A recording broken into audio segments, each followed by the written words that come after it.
You want to get on the action? We want to hear from you. Hit us up, faderoutemail@gmail.com. Slide in our DMs on IG @FadeRoutePodcast. Drop us a DM on Twitter @FadeRouteDNZ. Comment on our YouTube channel, The Fade Route with DNZ. Questions, comments, picks, segment suggestions, you name it, we want to hear from you. Get at us, in crowd. Well, it's a big show. Welcome to The Fade Route It's a big bad show tonight. with DNZ.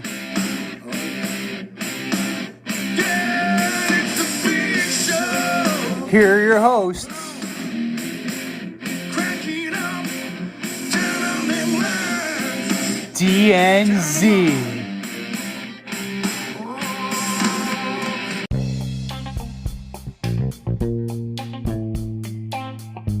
Coming at you live from the Hey Yo studio. It's the Fade Route with D and Z. I am D. We've got a great show for you tonight.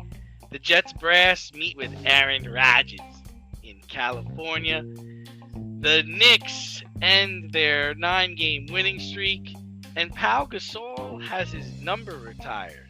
But we'll begin today's show with Lamar Jackson getting franchise tagged by the Ravens. The former MVP was given the non-exclusive franchise tag, which allows him to speak with other teams. If another team gives him a better offer, the Ravens would have the chance to match that offer to retain Jackson. If they don't, they get 2 first-round picks. Sounds amazing. Z, do you think Jackson will find a suitor? And do you think he'll actually play under the franchise tag? Well, how many teams have tripped over themselves already to say, we're out? Yeah, so odd, right? Well, yes Very and no. odd. Yes and no. Like, it's not from 2 standpoints. The Derek Carr standpoint, right? That guy. The narrative of, oh, I'm not going to go with the Saints. No, I'm not going to. And then where does he end up going, right? He just didn't want to go on the Raiders' terms. It was a deliciously petty move. So I understand that. I welcome the pettiness of Derek Carr. But you got guys out there that are tripping over themselves. The Raiders, the Panthers, the Falcons. Lamar Jackson is an immediate upgrade over anybody on that roster. And they are like, it's like a punt. Everybody's screaming, Peter, Peter, Peter. They're running away from the ball. They're running away from the ball. And this is 2-pronged, right? The collusion allegation is out there, right? The teams are trying to reset the market in order to make it more favorable to them. So this is an orchestrated effort to do so. I mean, it makes sense. 1 team, okay. 4 teams? That's an eighth of the league. So, you start where there's smoke, there's fire. And I think there's enough there that you can say collusion. The other thing is that this is just a reaction to Lamar Jackson's desire for a guaranteed contract. He wants a Deshaun Watson contract, right? Deshaun Watson got that Jimmy Haslam money. He got that sweet Jimmy Haslam money from Cleveland. And I'm sorry, did Deshaun Watson win an MVP? I don't believe he did. I believe that's Lamar Jackson. So, is Lamar Jackson more deserving of that than Deshaun Watson? I would say yes. He's 26. He's entering the prime of his career. Yes, he's had a couple of injuries that kind of nagged and impacted the last 2 seasons, but a 26-year-old quarterback who's won an MVP does not come into your lap very often. So this feels like hardball. This feels like collusion in order to market correct And remember, who was Lamar Jackson's agent? Himself. Lamar Jackson. So it's one of those things that I think they're just trying to hardball this player into capitulating. And will he play under the franchise tag? I don't think he'll have a choice. Like, I really don't think he'll have a choice but to play under it, right? Look at a guy like Kirk Cousins.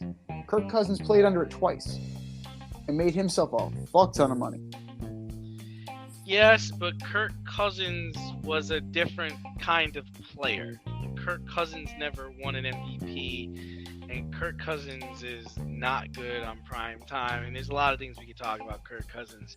I mean, there's a lot of things you brought up that I want to dive into. And the first thing I'm going to say is like, if you were Lamar Jackson, what would you do right now? Like, are you calling teams? What's your pitch? How are you pitching yourself? Or are you just gonna go sit down and go sign that franchise tender? I'm calling specific teams and I'm saying, look at your quarterback room, look at me, look at my MVP. I'll be waiting for your return call. So that's Aaron Rodgers, right? Aaron Rodgers is kind of holding up the market because of the trade, right? Derek Carr. Well, we thought so. We thought so. But Derek Carr was like, I think Derek Carr's agent's like, yo, you need to sign that contract. No, we're going to the NFC. We're going to the NFC South.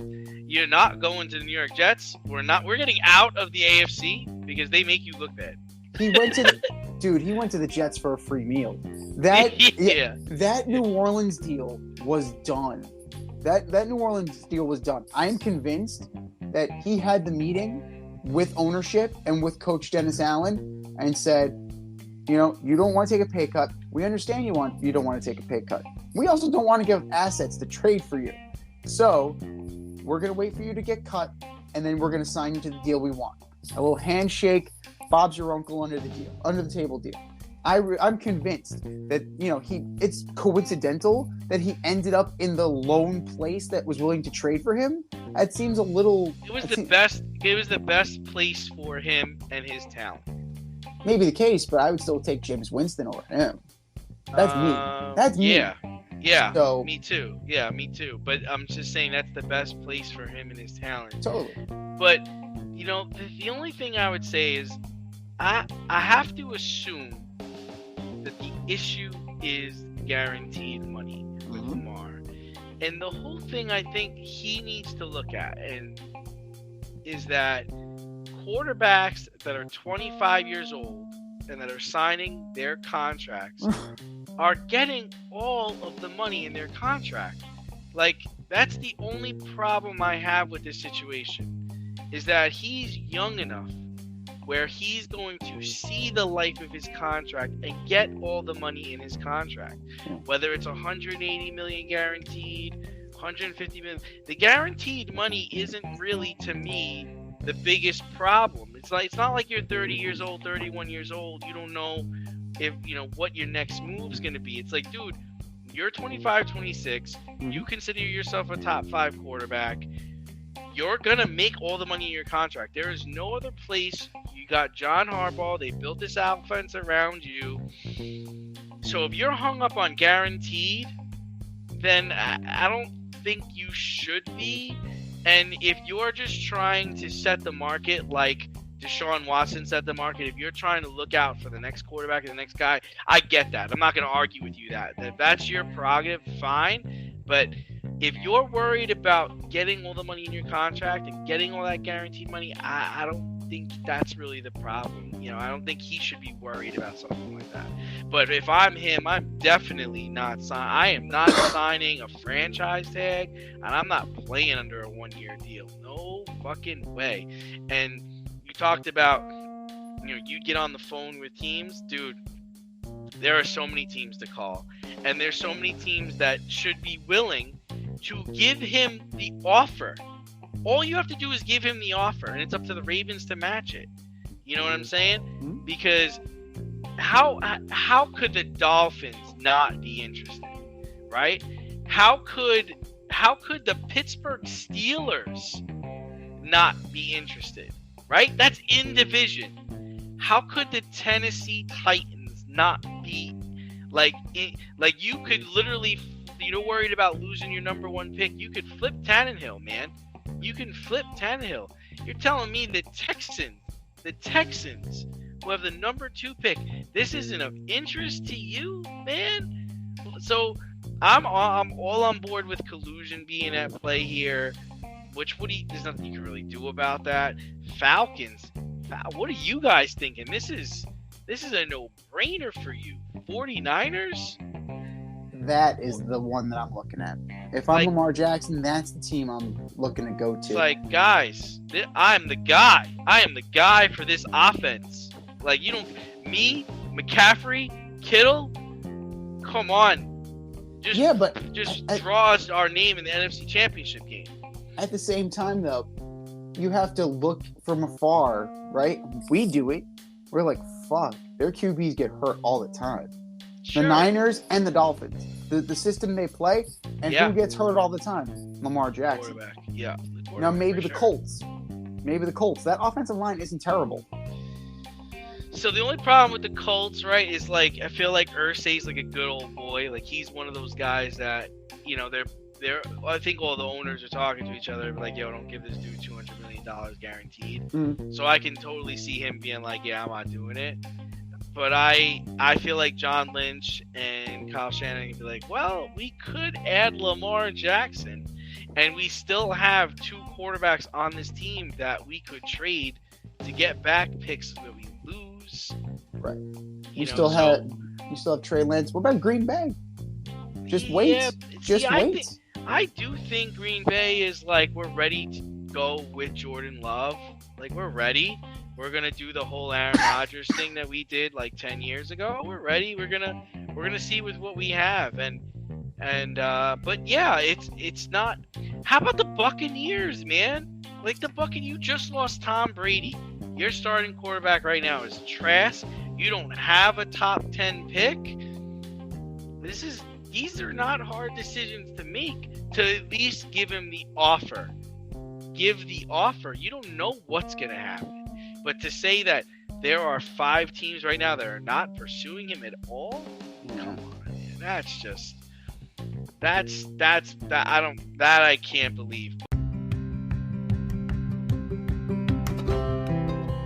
Do you love brownies? Of course you love brownies. But you know what's better than a brownie? A delicious, handcrafted, gourmet brownie delivered right to your doorstep. That's what our guys at Sweet Life Brownie Co. offer. Chef Tommy D and the crew offer a dozen delicious delights that you will crave, from the classic OB to Dutch apple to campfire s'mores and many more. Check out their website, sweetlifebrownieco.com, for their Friday brownie drops. At noon, their site goes live and you see what they're making. Since you're there, become a site member and earn points. You earn 50 points just by signing up. Make sure you follow them on Instagram and Facebook too, at sweetlifebrownie_co, for the latest updates and their latest releases and creations.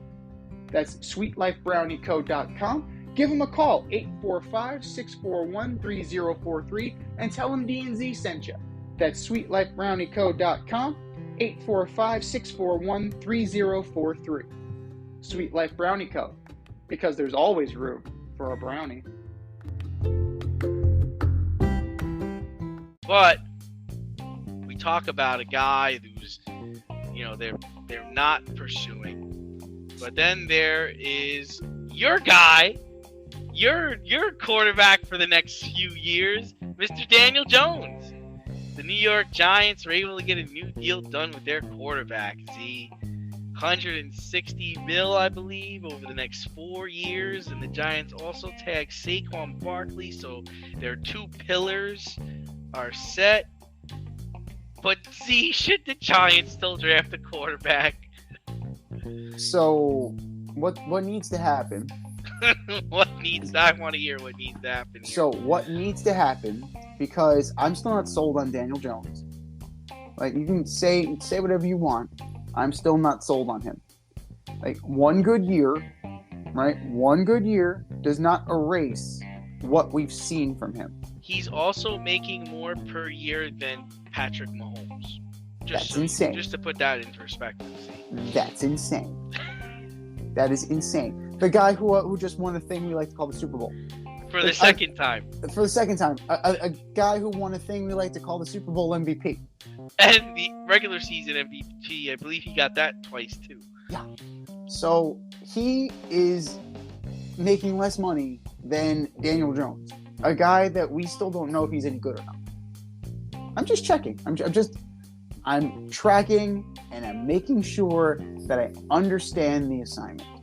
Yes, his completion percentage went up to 67% last year. That's lovely. I know Butts keeps talking about it, like when we get him some weapons. I don't know. Like, it's very risky.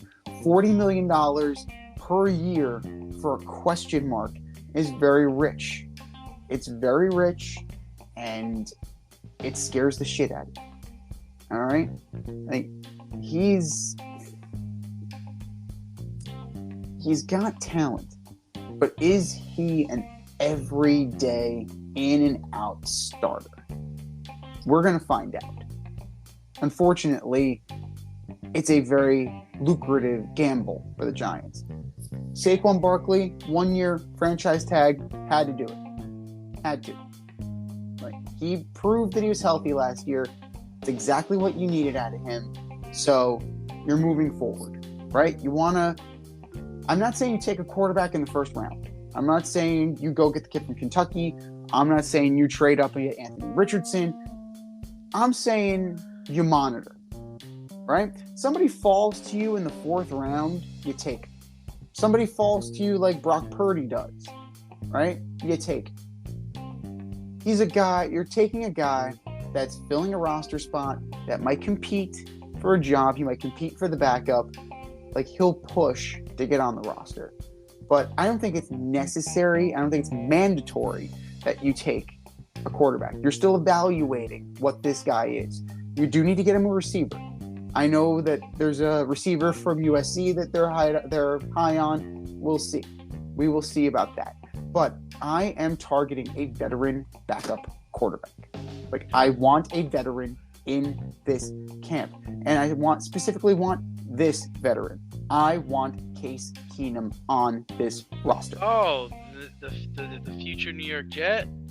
Case Keenum, who knows Dable's offense, who can practically coach Dable's offense, who was behind Josh Allen when Josh Allen took off.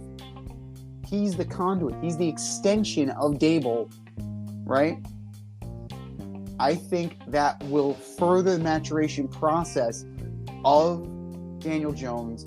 And if this kid is any good, like, that'll take him over the top. That is who I would target in free agency, and then draft a quarterback to round out my room. Yeah, I mean, the problem I have with this deal is I just don't know if another team would have offered Daniel Jones this deal. That's the issue I have. No. Like, who were the Giants competing against? That's the only thing I have. It's just like, why not draft a guy? Like, what's the problem? Like, what are the aspirations for the New York Giants next season? I mean, what's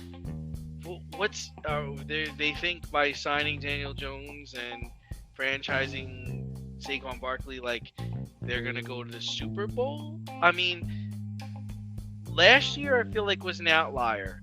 You know, it was the first year of the Dable system. It was the first year everybody's getting to see this. NFC East in general was, like, kind of awkward, right? Because almost all the teams in that division made the playoffs. Mm-hmm. You're not going to get a scenario like that again, okay? Like, the Eagles are flexing their muscles. You got to imagine Dallas is going to be better. And other teams are going to be better. I don't know another team that would have given him $94 million guaranteed at signing, $82 million over the first 2 years, $35 million more in incentives, $160 million for 4 years. Holy shit. Like, he's Daniel Jones. Like, I think up until last year, he still had, like, more interceptions than touchdowns. They were like about even. I mean, to me, this is a reach for the New York Giants. It doesn't really do anything. Dable's not going anywhere. Shine's not going. Like, these guys aren't going anywhere. But it would behoove them to get a quarterback in the 3rd round or the 4th round, because this is not real. I mean, we don't know if it's real. He's still only in his 4th year. He's going to go into his 5th year. But how could you spend this much money on something you don't know if it's real? $160 million to me says you know it's real, right? The deal that Derek Carr got, it's 100. I think he got 100 million guaranteed. I want to say he got 150 million. Like, New Orleans knows what they're getting in him, right? They're like, okay, yeah, we should go from 7 games to 10 games in this division, in this climate. That would mean this worked, right?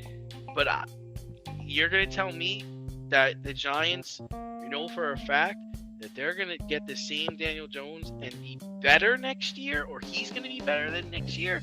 If they're saying that, then they're full of shit.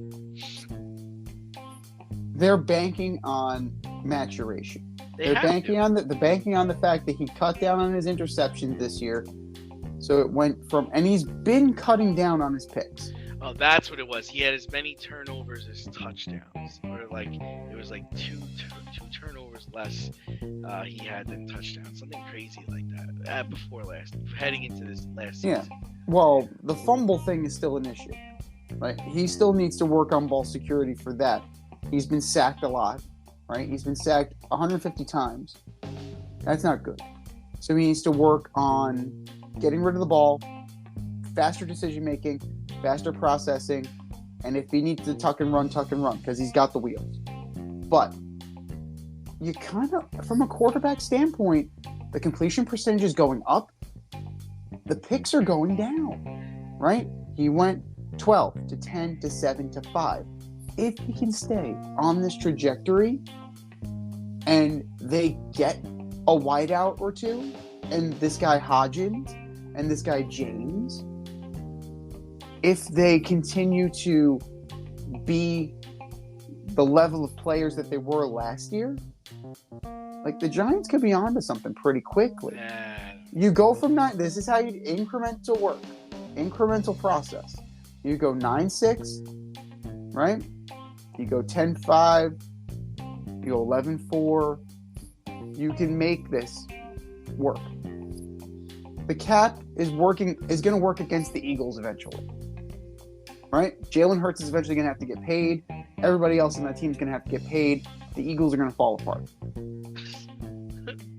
The Cowboys are already falling apart. Rosenhaus, but how is his name? Howie Rosen. He knows what he's doing, dude. He knows how to manage that team. He's been doing it for a long time. We're not going to fall apart. He needs to pay his quarterback. He will. Why is he doing this? He's doing this because he can. Because he has the money, he's not paying his quarterback. What happened to the Seahawks once they paid Russ? They went down the toilet. Well, they made the mistake. They made the mistake of paying Russ, so. But they still had to pay him. They were successful. They were successful because they had a cheap quarterback. But see, that's not a fair comparison, because Russ was not the reason why they won their games. The Legion of Boom was the reason why they won their games. In Philadelphia, the reason why they're winning their games is because Jalen Hurts accounts for 90% of their fucking offense. Like, their defense is good, but he scored 4 touchdowns in the freaking Super Bowl. Like he's that good. He's their guy. I don't think it's a fair. I think Howie Roseman will come up with a scenario that he'll be able to pay his quarterback and keep his receiver and his tight end. He's already said he's done with the running backs. He's not paying Miles Sanders. They're ready to move on there. You know? He's a smart GM. He knows what he's doing. I trust him over the new guys in the Giants organization. But here's the thing. We're talking about quarterback market, right? Daniel Jones got paid $160, right? And we don't know if he's any good. Jalen Hurts, we can say, is good, right? Yeah. He's getting Lamar Jackson money. He's going to get Deshaun Watson money. He's going to get more. And these guys got to get paid, man. Like, you got to pay everybody. You got to pay everybody. he's definitely going to reset the market for sure, but rightfully so. I don't know if this was rightfully so, but At what cost is what I'm saying. At what cost to your team? right. Something has to give. Yes, true. But I think the Eagles will work it out. You can't help but smile when you see a balloon. The simplest occasion is a party. Westchester Pop Stars, located in New Rochelle, New York, offers balloon styling and decor for all life's events. Birthdays, anniversaries, weddings, showers, school and corporate events, store openings, or just because. Westchester Pop Stars takes balloons and shapes them into works of art, creating decorative installations for your special occasions. No event is too big or too small, and their custom personalization service is top-notch. Westchester Pop Stars is a private studio, quickly expanding. In-person consultation is by appointment only. Send an email to westchesterpopstars@gmail.com for more information or to schedule an appointment. No need to hire an event stylist. All you need is balloons. Currently servicing Westchester, Putnam, New York City, and Connecticut. To find Westchester Pop Stars, search for them on Instagram, Facebook, or Google. But let's round up this quarterback carousel with Mr. Aaron Rodgers.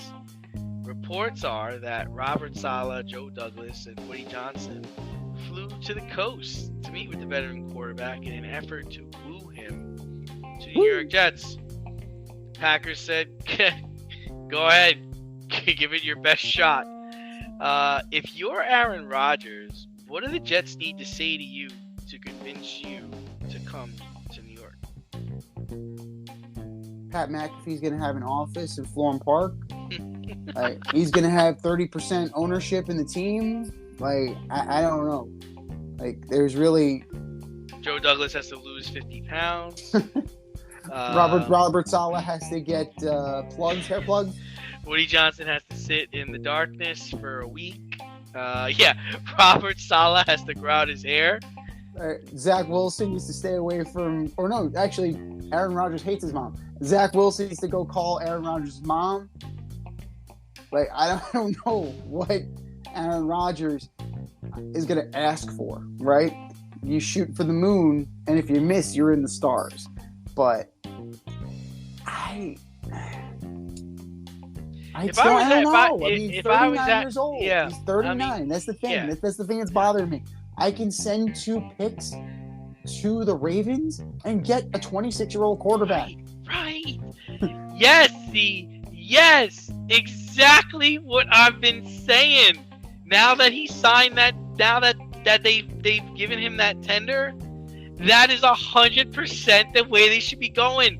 It's not even a question anymore. You can't get the quarterback drafting right. You can give up 2 firsts and get this guy today. I don't see. I'm missing. But to go back to the question that we originally asked, if I'm Aaron Rodgers and I got these 3 clowns sitting in front of me when we're on the beach, got no shirt on, what I would say to them is, okay, guys, if you don't sign me, what are you going to do? And if they're able to give a scenario of what they're going to do if they don't sign me, then I won't sign with them. If they were to say, listen, we're putting all our eggs in your basket, we don't really have a plan B, we flew here, we're hoping that we can make this pitch and make this work, we think we're a quarterback away, you're the guy. If they said something along those lines, I'd be like, okay, I'll come sign with you. But if they already have a backup plan and it includes Zach Wilson in some way, shape, or form, like, you guys are in denial, and I think I'm gonna go back to Green Bay. that's how I play. Or I wait for the Raiders to call. I mean, that's the thing. They went and they got your boy Hackett. He's supposed to be the Rodgers whisperer. So, what is he going to do? What talking is he going to do? How is he going to inform Saleh, Douglas, and Woody? Because he's the guy that they brought in hoping that, okay, we got his guy. We got his boy. He's going to come to us because he's comfortable. But he's a thin-skinned, rabbit-eared egomaniac. Well, I mean, to put it bluntly, like, that's what it is. That's who Aaron Rodgers is. Like, I'm sure, like, he's going to rail on us just for saying that. But whatever. I mean, this is not the market for him. Like, we can see it. A lot of people can see it. The Jets have the blinders on, have those green blinders on, and they think they're a quarterback away. Now, they are a competent quarterback away from contention. They are. Because Miami, cute. But it's not going to last.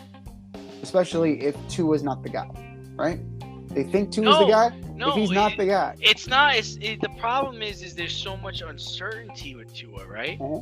There's just so much, he's literally 2 concussions away from never playing football again. He's Troy Aikman.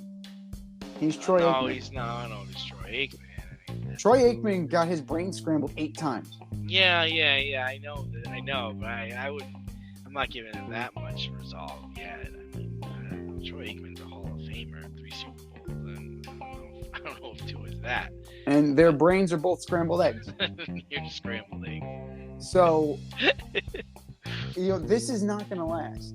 If I get a competent quarterback on this roster, I'm already in second place. Oh, so you're trying to say Miami needs to get in this. I'm saying Miami needs to get in this, and the Jets need to get in this because you're competing for second behind Buffalo.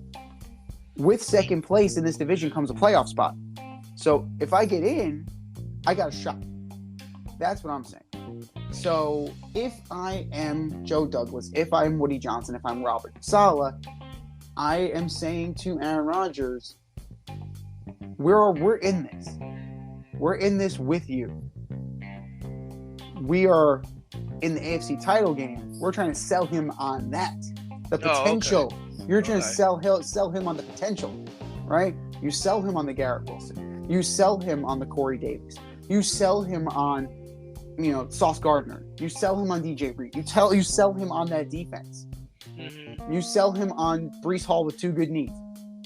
Mm-hmm. Look at the roster you currently have in Green Bay. Now look at this roster. Who's on the come? Is it that much different though, dude? Is it really? Like, if you go pound for pound, you're gonna really say that the Jets had a better roster last year than the Green Bay Packers? You wouldn't take the Packers receivers over the Jets receivers? No. You wouldn't take Aaron Jones over Breece Hall? No. Aaron Jones and his fumble problems? No. I would not. You wouldn't take the NFC North over the AFC East? The NFC North is a little bit more unstable. Yes. Right. Now, I would argue that. But if I'm looking at the forecast, right? If I'm projecting, right? The Vikings are still going to be on top. The Lions have already passed me. The Lions have already passed me. And if the Chicago Bears ever got Justin Fields some help, they're going to pass me too. They traded away my best receiver. These guys, I can't get on the same page as them. I go to the Jets. I have a foundation with the defense. I have skill position players. I have an offensive line that was invested in. All I have to do is stay behind it. Zach Wilson's problem stemmed from the fact he doesn't stay behind his offensive line. Do you think the fact that Brett Favre did this same thing a little over 10 years ago would hinder his idea of going to the Jets? It possibly could, because Aaron Rodgers notoriously holds grudges, and I'm not sure that he and Brett are on the best of speaking terms. And it's derivative. It would be a derivative move. It would be the exact. He already treated Jordan Love like shit. He already treated Jordan Love the same way Brett Favre treated him. Yeah. Right? So he has become the monster that he didn't want to become. Because the other problem is if you're going to the NFC is the wild, wild west, man. Like, anything can happen in the NFC, all right? If you go into the AFC, you got to beat Herbert, Burrow, Mahomes, and Allen.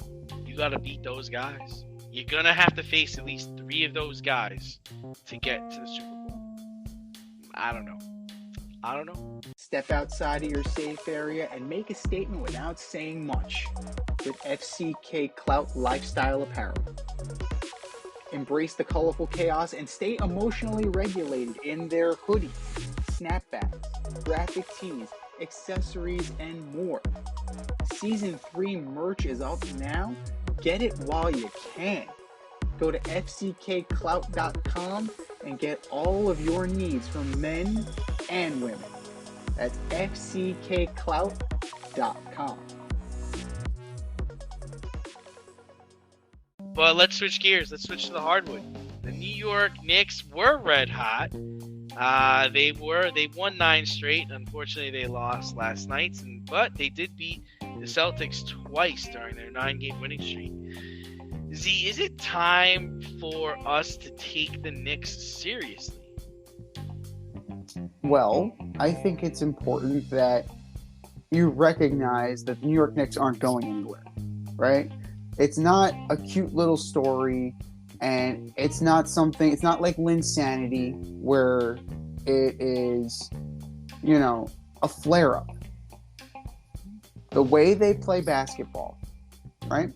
And the talent they have on this roster, it's a force to be reckoned with. Now, there are 11 games over 500. They knocked off the Celtics twice, once in double overtime, which is impressive. They knocked off the Heat with that Julius Randle 3 with less than a second left. This is a team under Tibbs that plays hard every night, will not give up, and will give good teams fits. Right? The Charlotte thing is an outlier. All streaks are bound to come to an end. Right? We're not talking about the Bulls. We're not talking about the Warriors. The Knicks aren't that talented, but they have a good core, right? A healthy Brunson makes it better, but quickly they're holding on to him and they're being rewarded for it. They went and got Josh Hart. Josh Hart is paying dividends. Yes. RJ Barrett, I don't know. RJ Barrett, still not sold. Obi Toppin is buried on this team. Yeah. But whatever. We weren't sure what he was coming out of college because he was a dunk machine. So it is what it is. If Obi Toppin can become anything, great. If not, it's going to be a good rotational bench player. Julius Randle is Julius Randle. Now, is he going to be the guy who couldn't wait to get out of town, or is he the guy from his first year who was a superstar? Don't know. But as a complimentary cog in this wheel, fine. My issue is the same issue that Tom Thibodeau has had his entire coaching career. Pedal to the metal all the time. Yep. When's this team going to run out of gas? When, not if, when. Yeah. I mean, that's the thing. That's the issue I have. I think it's fine for now. But when you look at the teams that they're going to have to beat, I mean, yeah, it's cute that they beat Boston 2 times during the streak, but I mean, are they going to be able to beat Boston in a 7-game series? I mean, I can't see that happening. Are they going to be able to beat Milwaukee in a 7-game series? I can't see that happening. And I think they beat Philadelphia during this this winning streak too. But they can be able to beat Philadelphia in 7 games. The problem is with the Knicks is, like you said, it's the load management. They don't do that. Like, I believe Julius Randle leads the league in minutes played. And he's not, to me, he's not the best playoff performer. Now, could they beat the Heat? Yeah, they could beat Brooklyn, sure. Cleveland, I think, would be a challenge, but I think if they went to 7 games, they got a shot. They got better coaching. Hawks has always been a problem for them, but if they're not going to beat the top 3 teams in the league in a 7-game series. Well, define success, right? This team is still evolving. Dude, success is winning championships. Is going to the that's success. For a team that has not sniffed a championship since 1999. That doesn't matter. None of the Yes, Toronto it Raptors does. came out of nowhere and won a championship. That wasn't built up. They got Kawhi Leonard and they won the championship. These clowns went out and paid all this money for Jalen Brunson, who was probably the best free agent pickup this year, right? So go get it, man. In a year where things are in flux in the East, you had the Brooklyn Nets lose all of their players.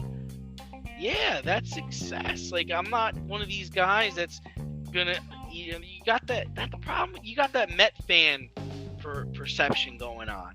No, Like, I have a logical, sustained.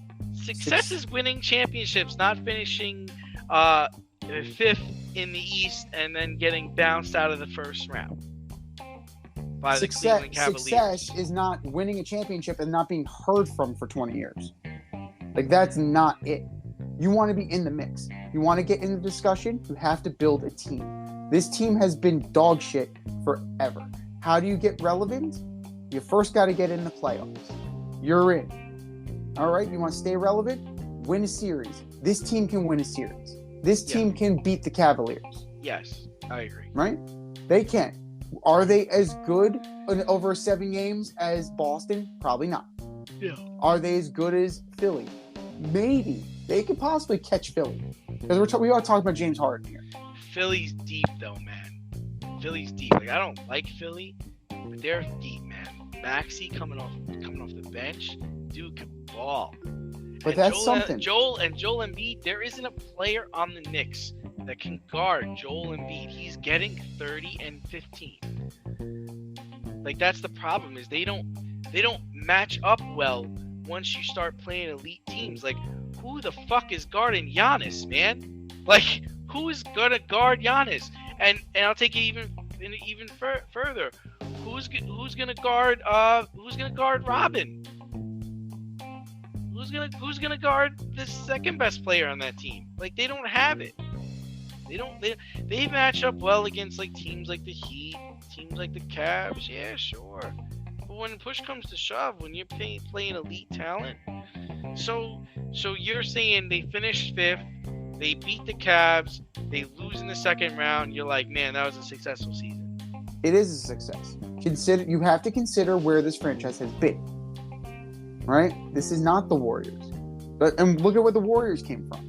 The Warriors were a joke for years. So the Mets get all the way to the NFC Championship game or the National League Championship game. They lose. Successful season? You're building on what has happened in the past. Is it a successful season? Yes, it would be a successful season. Now, here's why. This team, right? You're building up sustained success. This is the goal. You're trying to be in it every year. It's not like the NFL. The worst team stays down forever in the NBA. The worst team. No, that's not true. Come on. I'm that's sorry. Not true. Go find a Detroit Piston fan. I'm sorry. No, I'm calling bullshit on that. Call a Detroit Piston fan. Call an Orlando Magic fan. Yeah, but why? Yeah, but why? But why are they down? Right? Let's look at why those teams are down. Actually, Orlando is going to be on the rise. They actually drafted pretty well this past year. Their draft pick is going to turn out to bring them up. They're going to be competent in 2 years. Detroit missed on their draft picks awfully. Like they're off terrible. Terrible. I think their number one draft pick isn't even playing this year. He got hurt. Like, it all depends on how you draft and how you run your organization. San Antonio, if they get Wembanyama, they're going to be in the playoffs in 2 years. And that's a team that's been down, for 2 or 3 years? Houston is going to get Wembanyama. Look at the Clippers. Look at the Clippers. Look at how bad the Clippers were. And the Clippers have been relevant for the last 10 years. Since Lob City, they've been relevant. Exactly. You just proved my point for me. They're constantly in it. How many championships have they won? 0. How many finals have they been to? 0. They're not a success. They're not a success story, but they're relevant, like you said. Like, to me, if the Clippers lost in the championship game, if they lost in the Western Conference Finals, that's a failure. It's a failure. You have Kawhi Leonard, you got Paul George, you had John Wall, now you have Russell Westbrook. Like, if you lose, it's a failure. You know it's a success? The Nuggets. If the Nuggets were to get to the championship with Jokic and Jamal Murray, yes, that's a success. That's successful. But come on, man. Like, you're the New York Knicks. You just paid top dollar. You got the best free agent on your team. It's championship or bust, man. Because what if you do, then what happens, right? Is you're setting the standard too high in your scenario. Because in your scenario, you're saying, okay, we lost in the first. We got out of the first round. We lost in the second round. Now this year, coming into the next year. What the goal has to be getting to the Eastern Conference Finals, right? Absolutely, and build your team accordingly. That's going to be impossible. That's not going to be possible because now you're not going to get the draft pick that you probably need. You don't have any money. You don't have any cap space because of Jalen Brunson, so you can't get any free agents. So you're going to go back down. The worst thing you could do in the NBA is be in the middle. The worst thing you could be in the NBA is be a 4, 5, or 6 seed. Because in a 4, 5, or 6 seed, you're not good enough to get a good draft pick, and you're not bad, and you're not gonna ever make headway against the better teams. That's the fact. You're gonna tell me I'm wrong about that? Yeah. Look at the Philadelphia 76ers. How many number 1 picks did they stockpile, and what have they won? Goddamn nothing. So hold on. Nothing. No. That was all that whole we're gonna tank to trust the process thing. That's a completely different story. Because what they did was a waste of time and a waste of talent. So I don't condone that. I'm just trying to say, like, when you're in the middle, it's hard for you to rise above. That's all I'm trying to say. Like, but here's the thing. Yeah. In the middle, you're closer to the top than you're in the bottom. And it takes one guy to say, I want to go here. Yeah. It takes one guy to say, I want to go here. Say what you will about Kevin Durant. And we've said a lot about Kevin Durant. He identified that Brooklyn was on the come up. And he said, I want to go here. The problem is he brought his traveling freak show with him. If he came by himself, Brooklyn would have been in an Eastern Conference Final. That team, Dinwiddie and Joe Harris and Jarrett Allen, that team around Kevin Durant would have been much better. They would have been much better off.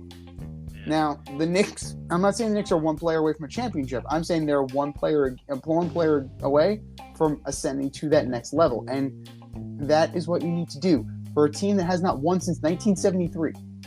A team that has not won since 1973, who has not been to a final since 1999. Yeah, you can't argue that this is not successful. They at least got to a finals. I'm not gonna cry about the New York Knicks. They put themselves in the position they're in. Are you in need of air care maintenance or service? I have the company for you. Air Care Technicians.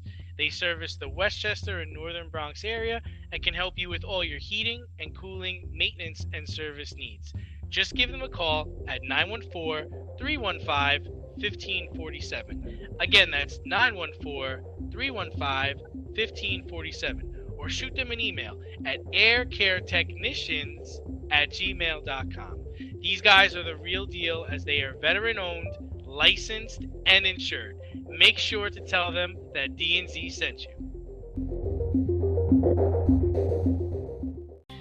But let's move on to celebrating. Let's celebrate Pau Gasol. Got his number retired yesterday, so it's going to hang in the rafters with Kobe, Shaq, Kareem, and Magic. Which one of these things does not belong here? Does Pau Gasol's number deserve to hang in the rafters with the all-time greats of the Lakers? No. Yeah. No. It's not even that tough. You know, Pau Gasol's a very good player, but the guys that you mentioned are transcendental. Like they like a guy like Jerry West, he's the fucking logo. You know, like Kareem, Shaq. You still say Pau Gasol, right? You still say both names. The guys that we're talking about, they're one guy. They're Cher. They're Madonna. They're legends. Pau Gasol was a nice player that fit in well after Shaq left, that kept the train running. I don't necessarily put him on the upper echelon. But see, he was a 4-time NBA All-Star. Yeah, and we all know about the NBA All-Star game. So, you know, that's nice. That's cute. That's all wonderful. He was a 2-time champ as well. So that's nice. He won the Rookie of the Year. That's wonderful. But if you look at him over the course of his Laker career, he was always second fiddle, which is fine. Yeah, he played with... He's down like James Worthy. Like, he's fine. James Worthy's fine. I think that's fine. But he's not Shaq. He's not Kobe. He's not Magic. He's not Kareem. Like, there are levels to this, and I don't think Pau Gasol is on that level. Well, the issue, yeah, I mean, I think James Worthy has, I think, 3 championships too. Mm-hmm. Yeah, I had different feelings about this, especially when we talked about this in the production meeting. Mm-hmm. You know, at first glance, I was like, no, like, this is just kind of embarrassing for Pau. Like, I mean, come on, Will Chamberlain's name's up there, man. Like, and then I watched a highlight reel for Pau, and I was like, man, I don't remember you being that good. I actually remember Phil Jackson complaining about how not aggressive you were. That's all I really remember about Pau Gasol was Phil Jackson couldn't stand him in certain situations because he just wasn't aggressive. Like, he just... I think he's respected by a lot of people in the league, and he's respected by a lot of people that played against him, but, I mean, if Pau's up there, does that mean Rick Fox is going up there? Does that mean Lamar Odom's going up there? Like, who else is going up there? It's good for Pau because he gets to see his name with these upper echelon players, but I mean, come on, you got Elgin Baylor here, 11-time NBA All-Star, 3rd in points, first in third in assists. Like, yikes. I mean, compare it, right? But let's compare it. You have the Yankees, right? But the baseball equivalent of the Lakers is the Yankees. I think we can. Okay. Yeah.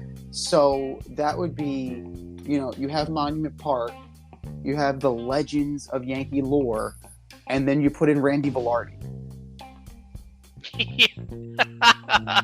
No offense to Randy Velarde, but I think he would be thrilled. Exactly.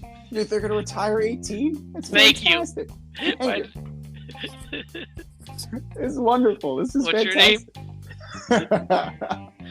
Is that Velarde with a V? But that's exactly what it is. Like, there are so many names that are put on that jersey, and there's so many. But then you're like, where does it stop? Is it Rick Fox? I mean, eventually, is Lonzo Ball gonna get it? Like, what's gonna happen here? Well, Because eventually you're gonna get to that. You're gonna get to those Lakers, the LeBron Lakers. Did he play the majority of his games with the Lakers? Do you know? It's roughly half and half between Oh, wow, Memphis and the okay. Lakers. Very close. Yeah, I was about to say, yeah, because I thought he spent a lot of time with another team. You know, I was pretty sure he did, actually. Yeah, so 7 years with Memphis, 7 years with the Lakers. Shit. Yeah. Is Memphis going to retire his jersey? See, I would argue that he made more of an impact with Memphis than he did with the Lakers, because he was the guy in Memphis. Yeah. Oh, wow, he played for Chicago and San Antonio, too. Jeez, he didn't even retire a Laker. No, he didn't. He played 3 games with the Bucks back in 2018, 2019. Yeah, so, like... it's a hard pass for me. Yeah, I'm with you. I mean, Pau Gasol was very good. He's probably going into the Hall of Fame just for what he did internationally, not including not just what he did in the NBA, because he did have an international career before here. So, he's eventually going to get into the Hall of Fame, but like, there's so many other guys. They're literally putting in his bio like how many times he won Player of the Week. That's how they don't have enough stuff to talk about it. That they have to talk about how he was Western Conference Player of the Week 7 times. You're right, and I don't know. I'm just waiting for the day that they retire Dwight Howard's number. Yeah. Like, that's gonna be a great day. Gary Payton. Oh God. Karl Yeah, Malone. Steve Nash. Steve Nash. Like, come on now. Like, we're it's really just because of the organization, right? See, it's just because of who else is up there. That's the problem. It's just like you picked the wrong organization to play for. You're a 4-time All-Star. Fucking Shaq was a 15-time All-Star. But that's Shaq the thing. Those guys cast enormous shadows, right? The shadows are enormous. Kareem, Magic, Kobe, Shaq. Of course, Pau Gasol is going to be a nice player. I mean, Jamal Wilkes, his numbers retired. He only made 3 NBA All-Star teams, but he has 3 championships. Is Nick Van Exel going to be up there? Like, come on now. I mean, it's a cute story. Pau Gasol is a very good player. I don't think he deserves that. Now, what if they had something akin to Dallas's Ring of Honor? Put your name up there, and then the jersey keeps going. I'm fine with that. I like the NFL idea of a Ring of Honor. I'm fine with that. I mean, you got a roof on the building. Put the guy's name on the roof. Like, have a whole, thing, a whole mural on the ceiling of everybody who's ever played on the Lakers, from George Mikan to LeBron. Like, everybody. Like, do their autographs. Just put their autographs up on the roof. That's fine. I'm good with that. But I don't know. Like, retiring the number, it seems a little far-fetched for me in this case.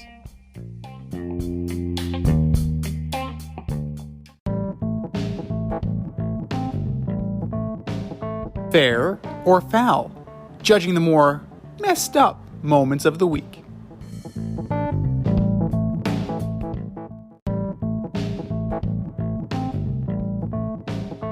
All right, boys and girls, we have a statement, and it's either fair or foul. Fair or foul, number 1. The Seattle Seahawks should draft a quarterback at number 5. I don't know if they should draft one at number. I think it depends on who's there. And it's no disrespect to Geno Smith. Geno's going to ball out this year. He signed a deal where it's player friendly and it's team friendly. But if you have a chance to get Bryce Young, or you have a chance to get the Richardson kid from Florida, take a shot at it. Why not? Just to develop him and let him sit, learn, and he could be potentially the future. Geno Smith, I think, is 31, 32 years old. So I'm going to say it's fair. I think it's fair as well from this standpoint. How many years has Geno Smith been in the NFL? 9. 9, 10. This is entering his 10th year. How many years has he been good? 1. And he got paid off of it. Right? This is almost akin to when Matt Flynn played one good game and got all that money. He did a little bit more than Matt Flynn and got paid. Ironically enough, also by the Seahawks. But if you look at the draft order, right? Chicago, unless they move that pick, they're not taking a quarterback. Houston, they're almost certain to take Bryce Young. Now, you're left with 3 and 4. Cardinals believe in Kyler Murray, or so they said. Could somebody leapfrog and try and get up to 3 because they think that Richardson will be gone? Because Richardson is the guy that people are really high on right now. Mr. Combine Warrior, long jump, broad jump, the whole thing. What that has to do with the NFL, I don't know. But it's impressive. If you feel that somebody is going to jump ahead of you, right? If you feel like somebody's going to take your guy, then you're going to have to make the move if he falls to you. I don't know if you go. I mean, you just invested in Geno Smith. This is as much of a head scratcher as the Daniel Jones thing. If you're at 5, right, what do you really need if you're the Seahawks? You have Kenneth Walker. You have a pretty good core of wideouts. You're not going to take a tight end at number 5. I mean, you could, but why? I mean, you can use a stud defensive player. I mean, you're the Seahawks. You can always use a stud defensive player. It's within the realm of possibility that you can get a good quarterback who can push Geno Smith and keep this train rolling. So I think it's absolutely fair. It's absolutely fair that Seattle does their due diligence, and it doesn't hurt to answer the phone either. Right? They were in the playoffs this year. You trade back, you now have some additional assets, and you can make your team even deeper. So it's fair. I think it's absolutely fair if you're there, because after the top 4 are gone, you're looking at what? Hooker, McKee, Hall, Stetson Bennett, who's 26. Are you really? You're not going to draft a 26-year-old. You just paid a 32-year-old. So I think it's fair, and you kind of kick the tires and see what comes up. Fair or foul? Number 2, the Saints should expect Derek Carr to win at least 10 games in 2023. Yeah, I mean, it's fair. Going from 7 to 10 in that weak division, and that's what basically you're signing him for. You're trying to become a playoff team. I would assume Michael Thomas is gone. I'm not sure what's going to go on with Kamara, even going to prison. So, yeah. I'd say it's fair. I mean, you have to go into this with the best intentions, right? I mean, that's why you bring in Derek Carr. You don't bring him in to just kind of hold serve. You think that you're ready to go, especially with that defense, right? That defense plays. It's there. Now, what you get from Michael Thomas, what you get from Alvin Kamara, at this point, it's gravy. If you get anything at all. I think if you're Dennis Allen and if you're the GM, you're banking on Chris Olave being the guy, and you're banking on the fact that Derek Carr will do enough and the defense will keep the other team off the board. Right? That's what's been lacking more often than not on Derek Carr teams. Right? It's always been one side or the other, or they both suck. So the Saints are banking on keeping it close. And it's possible. He definitely can. Derek Carr definitely can do that. But he also needs to make sure that he is not cutting down. He's cutting down on those gut-wrenching, soul-crushing picks and turnovers. And he's got to be there at the end. So at least 10. I think 10 is like right at 10, depending on what they do this year and how they revamp this roster. 10's the goal. If you can shoot up and do more in that division, sure, why not? But as presently constituted, they're the second best team. Even without a quarterback, I would still take the Bucs ahead of them as presently constituted. But a couple more tweaks, at least 10 is within the realm of possibility. Fair or foul number 3. Adam Silver has not addressed the John Morant situation. Oh man, this is foul. I think it's a bad look. I mean, we're in a country where gun violence is a serious problem. The NBA wants to get out in front of social justice and being impactful in communities all over the United States, and you have a top 5 player brandishing guns in a club and putting that on a live social media feed, and he got nothing. I think it's a bad look for Mr. Silver.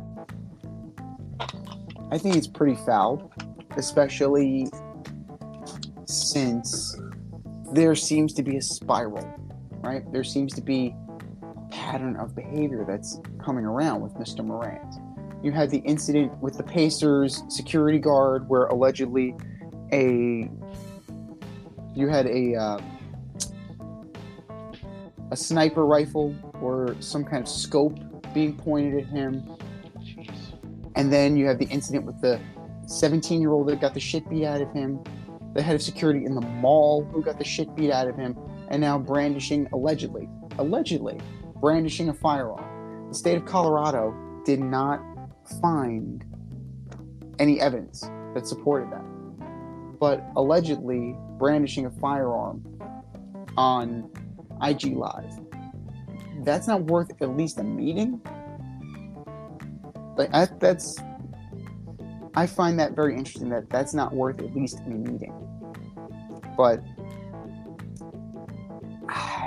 and what do we expect from Adam Silver, right? He's feckless. He is a feckless commissioner.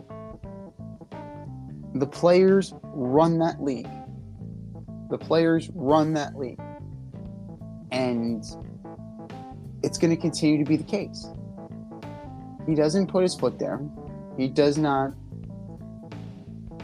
I mean, he stands on the social issues. He's been great, right? Got Donald Sterling out. There's a greater social awareness, and the NBA has become a beacon for social justice, and its voice, the voice of the athletes have been amplified, but at what cost? Stuff like this, right? The Kyrie Irving anti-Semitism video. Like, these things add up. And 6 games self-imposed by the team is not enough. Because according to the CBA, this was negotiated. You carry a gun into the facility or onto the plane, that's 50 games. That's the Agent Zero rule. That's Gilbert Arenas' contribution to the NBA. So I think that Mr. Silver needs to look long and hard about what he's doing, because it's just a bad look and it casts a negative connotation on the league.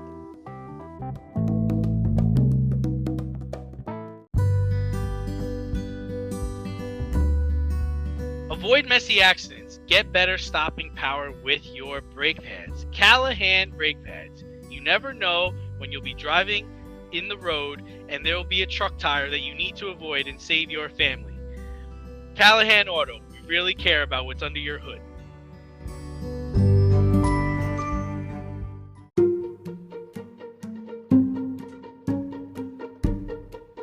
The Fade Store presents the Alleged Superstar of the Week Award.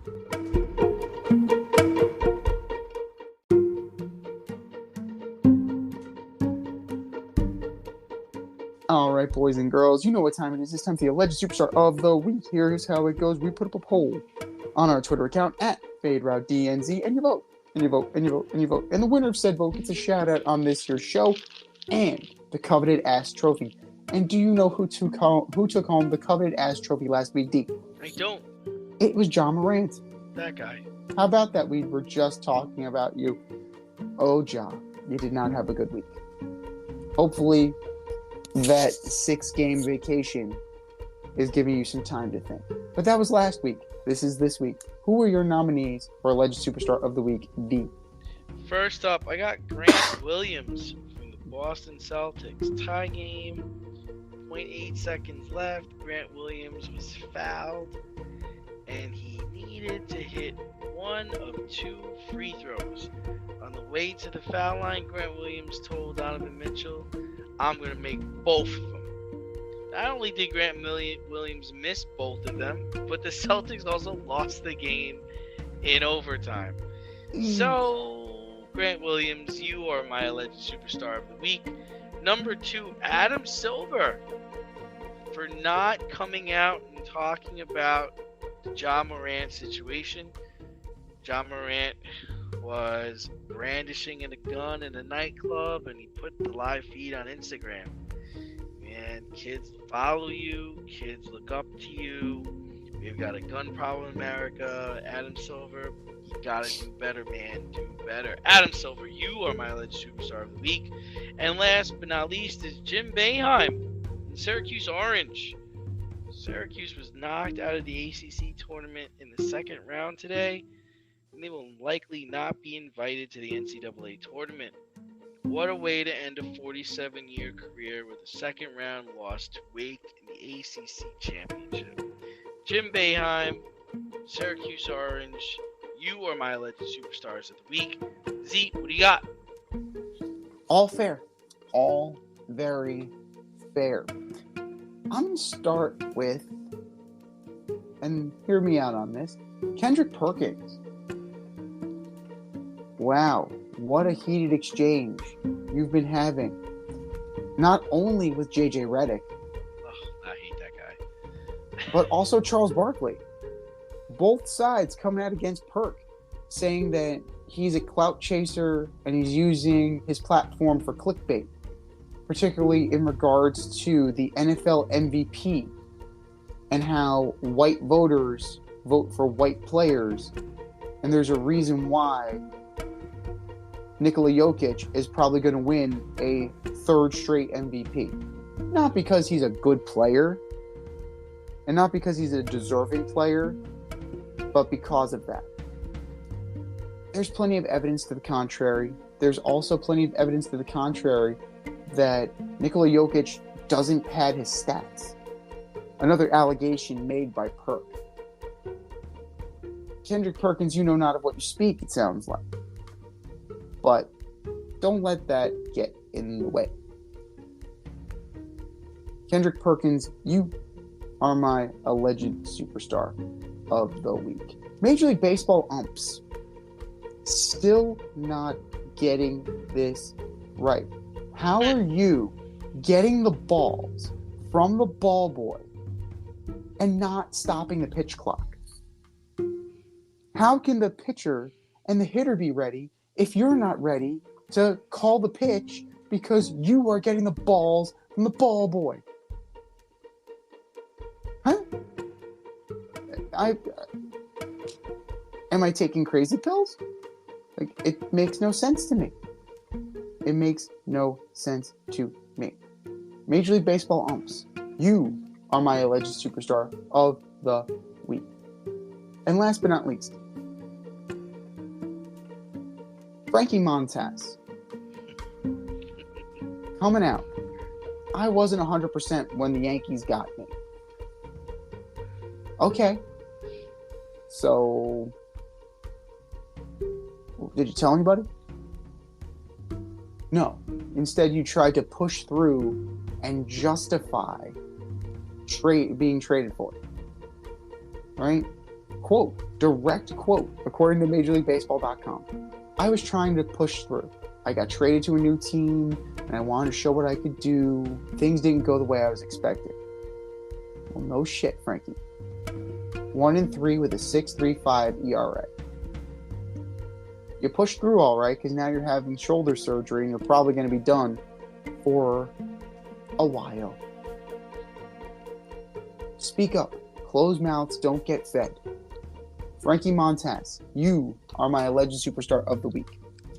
We've said our piece. Go to our Twitter page at FadeRouteDNZ and vote, and vote, and vote, and vote. And for our nominees. Just do better, boys. Just do better.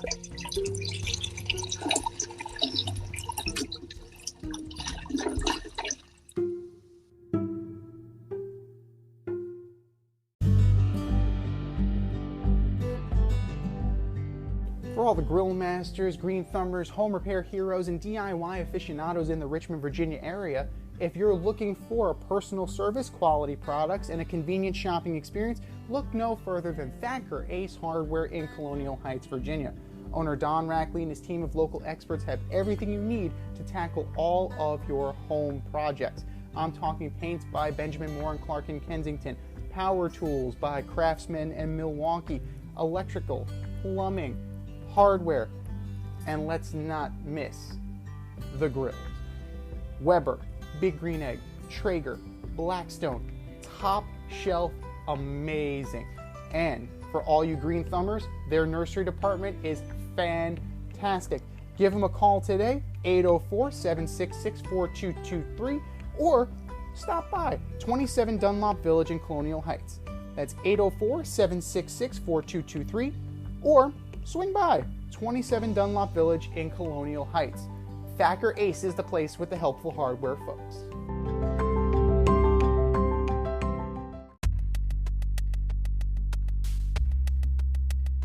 Order up!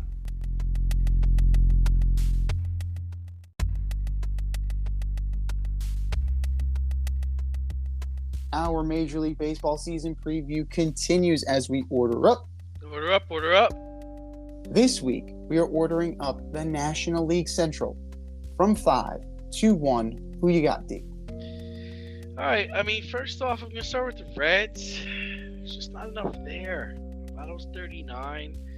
Somehow he's going to make the Hall of Fame. I understand that. And they got young pitching. But it's just not enough there to ascend. Number 4, I've got the Pirates. The rotation is just god-awful. Rich Hill and Vince Velasquez. Yeah. The Pirates don't spend money. The Pirates are going nowhere. Number 2 might surprise you. I think I got the Brewers in this spot. I think Corbin Burns, I wouldn't be surprised if he gets traded at some point. I think he's upset with his arbitration with the team. Christian Yelich is just not that guy, man. He's a 15 home run guy, and that's it. Luke Voit, come on, he's not gonna do much. So I got the Brewers coming in third. Number 2, I think it's the Cubs. I liked what they did this offseason. They got Dansby Swanson, they got Cody Bellinger on a prove me deal, kind of like, hey, you want to get money, you got to play good this year. Ian Happ has turned out to be a stud. Suzuki's a good hitter. They went and got Trey Mancini. I love Hosmer. Always been a fan of him. Tucker Barnhart. I think they got a decent team. Enough to finish in second. I don't know if it's good enough for a playoff spot. Definitely finish in second.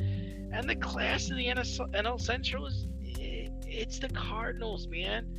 All I gotta say is Paul Goldschmidt and Nolan Arenado. I don't know how the Yankees missed on both of these guys. I mean, this is all I need to say. I think Goldschmidt won the MVP last year, and Arenado finished right behind him. It's a fluke that they got bounced out in the playoffs early. And Jack Flaherty just hasn't been the guy he's needed to be. They're really just missing pitching, but I do believe that they're going to be good this year. Great choices. All great choices. It's hard to disagree with the Reds, right? It's really hard to disagree with the Reds. Now, Like Tyler Stevenson appears to be legit. India appears to be the guy. Joey Votto's 39. You mentioned that.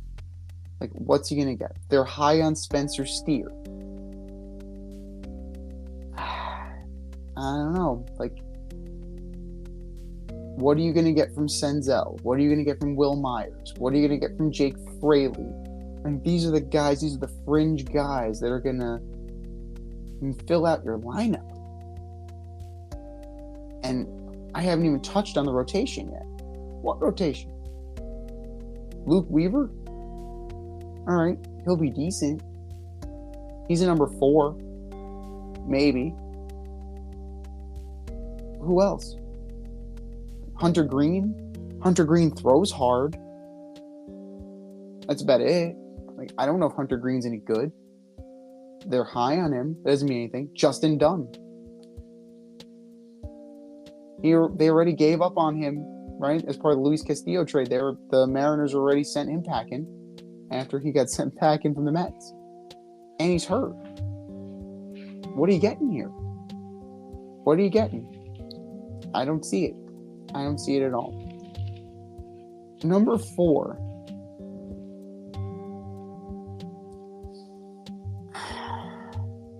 I'm going to have to agree with you. I think it's the Pirates. Like, they have some young players. Again, the rotation. They got guys so they can flip them. They got guys to trade. Vince Velasquez, Rich Hill. You got guys that you're going to flip at the deadline because you know you're not going to be any good. Maybe a guy like Austin Hedges gets moved because you're going to want a defensive replacement. G-Man Choi. Like, maybe he gets moved at the deadline. But you gotta like the 1-2 of Hayes and Cruz. But they need more. Like, is Brian Reynolds going to get traded? Like, Brian Reynolds has been rumored to get traded for a while now. Whether it was the Yankees, whether it was the Mariners. Like, shit or get off the pot time with that. And then once you get past those guys, there's not a lot of there. There's not a lot of there. But there is a little bit more in Pittsburgh than in Cincinnati. Third place, I like the Cubs. They're solid. The Cubs are solid. For me, it's the pitching. What are you getting from Stroman? What are you getting from Tyone? Well, I know what we're getting from Stroman. Yeah, I don't need to tell you what I know. Like, I know, but do we know? Like, the royal we. What are you getting from J-Mo Tyone? Like, big money acquisitions. What are you getting from Michael Fulmer? What is he going to be? Like, is he going to be the guy that he looked to be in Detroit, or is he going to be a lights out reliever, or is he going to be somewhere in between? We're going to see. There's a lot of question marks. What's Kyle Hendricks' situation? What's his status? The pitching is kind of offensively, they're there. You mentioned Barnhart. They still have Yan Gomes, right? Horner, Hosmer, Madrigal, Rios, Mallory Pugh's husband. I loved. You should have heard. Oh my God! I was watching the women's national team with my fiance, and they mentioned how Dansby Swanson taught Mallory Pugh how to win. Excuse me? I'm sorry.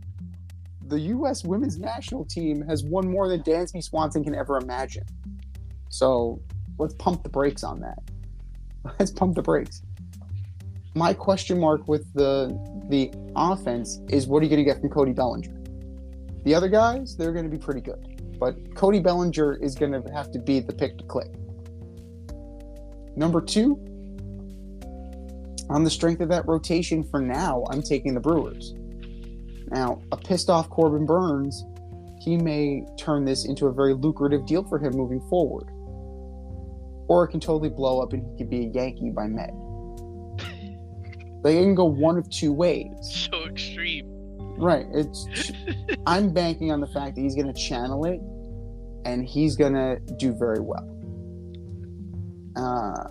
He and Woodruff are a good 1-2 punch. I do like William Contreras on this team. I think he's going to show that he's not Wilson's little brother. I think he's going to show that he's a player. And there's plenty along this roster that makes me think that they're going to be good, right? Telez is there. He's pretty good. Brasso is good off the bench. They brought in Brian Anderson. Willie Adames is there. You still have some guys. Now, they're not going to have Tyrone Taylor to start the year. They're very thin in the outfield. They have Jesse Winker and Yelich, but Yelich is not Yelich anymore. They may need to go and get an outfielder. Maybe two. But there's enough there to hold off the rest of the division. And like you mentioned, the class of the division is the St. Louis Cardinals and their man, Jordan Montgomery, Steven Matz, Dakota Hudson, Jordan Hicks. Come on now. Like, yes, Jack Flaherty has not been who they want, but Steve Matz hasn't either. It was 5.42 ERA, and he's always hurt. I know. Those former Mets are just off. But you still have 41-year-old Adam Wainwright going. Yeah. They still have enough on this team. Will they miss Yadi Molina? Not with Wilson Contreras behind the plate. That's right. Like, that was a coup. That was a coup. You hurt the Cubs, and you brought in a stud catcher. That's a hell of a job.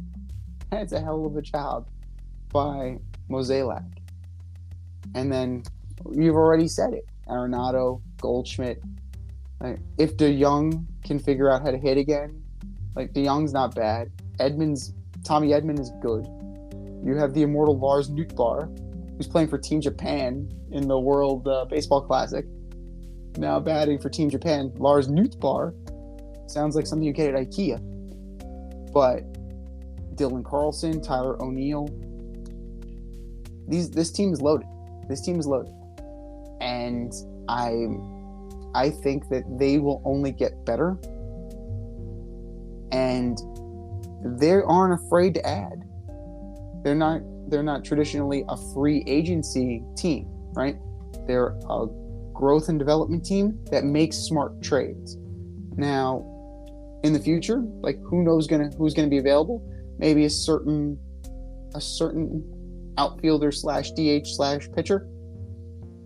That would be very interesting. That would be very interesting. I'm just saying. But St. Louis, they're going to be around because that's the Cardinal way. This has been the Fade Route with D&Z. Thanks for tuning in tonight. Catch our podcast on Wednesday nights on Anchor, Spotify, iHeartRadio, wherever you listen to your podcast. So until next time, stay faded, everyone. Time for us to run the go route, but we'll talk to you next week. Thanks for listening to this episode of our podcast. If you like what you heard and want to hear more, be sure to like and subscribe on your favorite podcast platform. Rate us 5 stars, leave us a review, turn on subscription notifications, and tell your friends. Spread the word, spread it wide.